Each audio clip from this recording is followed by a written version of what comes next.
Okay.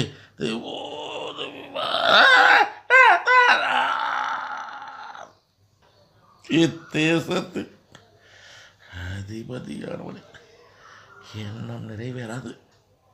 அவனுக்கு விரோதமாகவே நான் என் கரத்தை நீட்டிக் கொண்டிருக்கிறேன். ஆட்சி அதிகாரம் அவனுக்கு முடிவு கூறுகிறது. இதன் விளக்கம் என்னவென்றால், இத்தேசத்தின் அதிபதியானவன் எண்ணம் நிறைவேறாது. மு.க.ஸ்டாலின் எண்ணம் நிறைவேறாதுன்னா அவரு அடுத்து திமுக ஆட்சி அமைக்கும், முதலமைச்சர் வந்துடலாம் அப்படின்னு நினைச்சிட்டு இருக்காரு. ஐயா மு.க.ஸ்டாலின் அவர்களே, எண்ணம் நிறைவேறாது. அவர் சொன்ன வார்த்தை நிச்சயமா நிறைவேறும். நீங்க முதலமைச்சர் ஆகலாம் நினைக்கிற எண்ணம் நிறைவேறாது.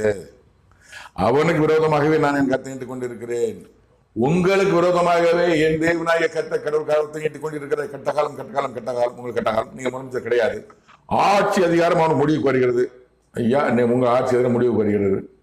தொடரும்னு சொல்லல.